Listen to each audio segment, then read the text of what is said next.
Hello brave people, welcome back to my channel Pahayak Ribut. Apa kabar teman-teman semua? Semoga kalian di rumah baik-baik saja ya. Oke brave people, kita lanjutkan kembali cerita horor kisah nyata yang berbagai sumber dari beberapa follower atau teman-teman saya. Oke, kali ini saya dapat cerita dari teman saya, namanya Perry ya. Jadi dia ini diganggu di kos-kosan atau baraknya ya. Oke, sebelum lanjut teman-teman kiranya dapat mensubrek channel ini, share video ini ke teman-temannya, like sebanyak-banyaknya. Oke, brave people, kita lanjutkan. Nama teman saya ini namanya Perry. Itu dia berada di salah satu kabupaten yang ada di Kalimantan Tengah. Dia ini baru lulus SMA dan dia ini mau melanjuti ke tingkat yang lebih tinggi, yaitu perguruan tinggi. Nah, pada saat lulus sekolah otomatis dia kan mencari tempat tinggal.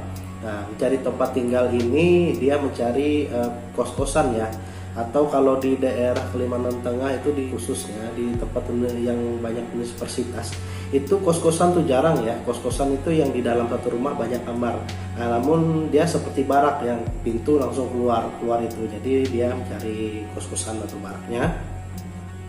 Pada akhirnya dia langsung mendapatkan barak dari saudaranya. Dan pada saat itu juga dia pergi ya ke kota, di mana di situ dekat dengan universitasnya. Namun pada saat itu dia gagal ya teman-teman mendapatkan kos-kosan tersebut karena kos-kosan tersebut pemiliknya meminta 5 bulan bayar di depan. Jadi seperti itu ya teman-teman. Jadi 5 bulan sedangkan dia memiliki waktu itu duit 1,5 juta. Dan 1,5 juta ini hanya untuk bisa DP 3 bulan dan akhirnya di perjanjian untuk kos-kosan tersebut itu tidak mau ya teman-teman. Dan pada akhirnya padahal dia sudah ada di kota pada saat itu, dia bawa barang-barangnya namun dia tinggal di tempat saudaranya terlebih dahulu. Nah, pada akhirnya tempat tinggal darurat ya, dia dapat satu kos nih ya, dapat dulu ada koran ya. Nah, jadi koran itu dia lihat. Nah, di kos tersebut ini agak murah, yang sebelumnya harganya 500.000 satu bulan, sekarang ini agak murah ya teman-teman. Jadi kurang lebih sekitar 350.000. Nah, jadi 350.000 dan di dalam koran tersebut minta DP 3 bulan bayar. Jadi 1,50 juta ya. Jadi untunglah dia nih ya teman-teman. Dan pada akhirnya dia mendatangi kos tersebut dan deal.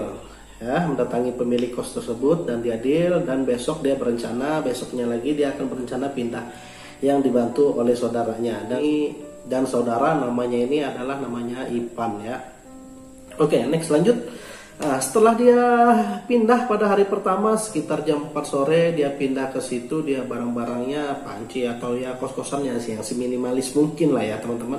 Nah, dia merasa aneh. Tetangga kos yang ada di ujung atau yang ada di depannya dia itu, karena ini berhadapan ya, itu melirik dia seakan-akan mereka takut ya teman-teman. Ada apa? Nah, akhirnya pada saat itu dibantu saudaranya Ipan bolak-balik pakai motor saja, pakaian dari baju piring atau segala macam untuk kegiatan masak-masaknya.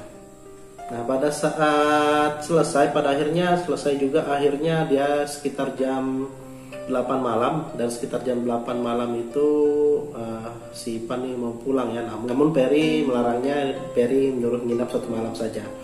Nah, pada saat pembersihan dan akhirnya mereka masak ya teman-teman, masak seadanya, mungkin mie pada waktu itu Indomie telur ya teman-teman. Nah, dan pada saat itu terciumlah bau melati teman-teman di dalam kos-kosan tersebut. Ya, mereka cuek saja. Dan Ipan mengatakan, mungkin ini kenapa kamu memakai parfum melati seperti itu, kata Ipan ke Perry. Ya, saya nggak ada. Nah, mungkin itu tetangga sebelah ya, mungkin ya teman-teman, karena baunya tercium sampai ke sebelah kos-kosnya. Kos-kosannya ini ya sudah beton ya pada saat itu.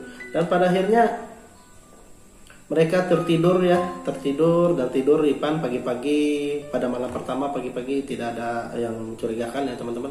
Hari kedua si Ferry berangkatlah registrasi ya untuk masuk dia kuliah. Pada itu awal-awal dia mendaftar dulu segala macam. Dan pulang sore, pada sore itu sekitar jam 9 malam ya, ternyata ada yang mengetok nih kos-kosannya. Perry waktu itu sendiri, dia waktu itu menghubungi saudaranya, tidak mau ikut ya itu lagi. Dan ternyata ada yang mengetok pintu nih suaranya. Dan pada akhirnya si Perry keluar buka pintu dan tidak ada siapa-siapa. Lanjut aktivitasnya malam itu menyusun segala perlengkapan kuliah atau pembayaran administrasi segala macam. Akhirnya dia tidur ya pada saat itu jam 11 malam. Dan setelah dia tidur jam 11 malam dia lanjut lagi.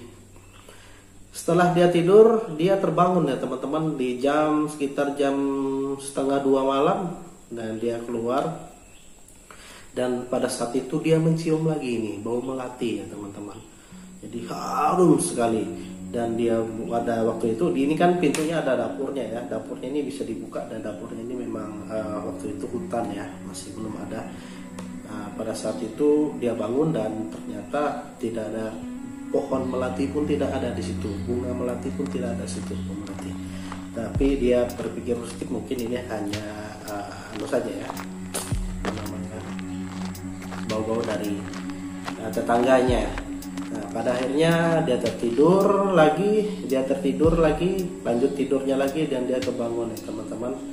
Dimana pada saat itu dia melihat ada sosok ya, wanita berbaju putih, rambut panjang, wajahnya putih, menatap tajam dari pinggiran jendela. Dia kaget, dia takut sekali teman-teman. Tubuhnya kaku dan dia membuka, dan dia akhirnya bisa bangun, dan dia melihat jendela itu tidak ada siapa-siapa. Dan seketika pada saat itu juga bau melati itu pun hilang gitu loh. Nah, aneh ya teman-teman. Itu besoknya lagi dia seperti biasa lanjut, dan akhirnya dia berangkat ke tempat saudaranya si Ipan. Dia menceritakan hal-hal kejadian aneh yang terjadi pada dirinya pada malam itu. Dan si Ipan berkata bahwa si Ipan juga pada saat malam pertama, pada saat dia keluar untuk pipis, untuk kencingnya teman-teman, ternyata dia melihat sosok tersebut. Hanya Ipan waktu diajak hari kedua dia tidak mau katanya. Nah, jadi dia takut sekali pada waktu itu. Oke, setelah bercerita itu Ipan nih mau nggak mau lah ya, dia kalau sudah menyewa 3 bulan lah ya teman-teman. Dan pada akhirnya si Ipan balik lagi ke rumah. Dia berkata balik ke rumah seperti biasa dalam mode ketakutan dia masih ya teman-teman.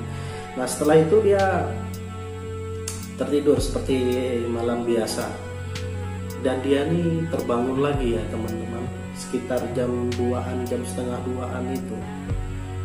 Ternyata dia bangun seperti susah sekali bangun, semacam tertindih teman-teman. Waktu dia buka mata, ternyata sosok itu berada di samping tempat tidurnya ya teman-teman.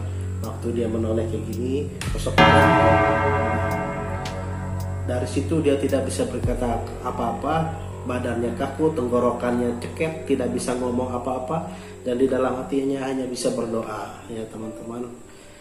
Dia berdoa, menghafalkan ayat-ayat yang dia tahu. Setelah itu beberapa menit, mungkin ada sekitar 10 detik ya kondisi seperti itu. Setelah dia buka mata itu jantungnya berdebar sama sekali, dan pada akhirnya dia bisa bergerak dan dia bangun. Nah, pada saat itu dia langsung pindah dari kamar itu. Jadi ada kamar satu dan sebelah ada los ya teman-teman waktu itu. Oke, setelah paginya pada waktu itu pada hari libur ya. Jadi pada hari libur itu si Ferry jalan-jalan ke tetangga-tetangga teman-teman kosnya yang ada di daerah sekitar situ, dan dia bertanya, dan dia nyantai. Dan ada satu tetangga yang ngomong seperti ini, gimana Mas Ferry tidurnya nyenyak? Oh, jadi si Ferry ini merasa gimana gitu ya? Apakah dia tahu sesuatu bahwa di situ ada apa terjadi? Jadi si Ferry ini bertanya, dan akhirnya diceritakan bahwa kos tersebut yang dia tempati tinggal sekarang ini pernah ada kejadian mahasiswa yang bunuh diri. Entah kasusnya apa, waktu itu mungkin dia putus cinta atau segala macam. Jadi dia bunuh diri. Jadi sosok perempuan tersebut namanya Diana. Si Perry sudah bayar 3 bulan lagi kan. Jadi mau nggak mau dia bagaimana caranya, pada akhirnya malam itu dia memberanikan diri. Sebelum dia tidur dia berkata di ruang, dia berkata seperti ini, saya tidak mengganggu, saya ingin kuliah, saya tidak mengganggu, tolong saya. Pada saat itu dalam takutnya tertidur, ya si Ipan ini tidak merasakan apa-apa lagi, tidak ada melakukan gangguan-gangguan. Dan pada akhirnya sampailah di 3 bulan pertama itu. 3 bulan pertama itu si Ipan pindah ya teman-teman. Jadi memang tidak ada gangguan, namun dia merasakan bahwa itu sudah menjadi kebiasaan. Ada penampakan di pojok kamar, kadang-kadang air sendiri itu bisa bunyi, dicek itu tidak ada, begitu mengerikannya. Jadi akhirnya dia terbiasa. Karena kebetulan pada waktu itu Ipan yang penting dia tidak menyentuh fisik ya teman-teman pada saat itu. Pindah dibantu temannya, dibantu saudaranya Ipan.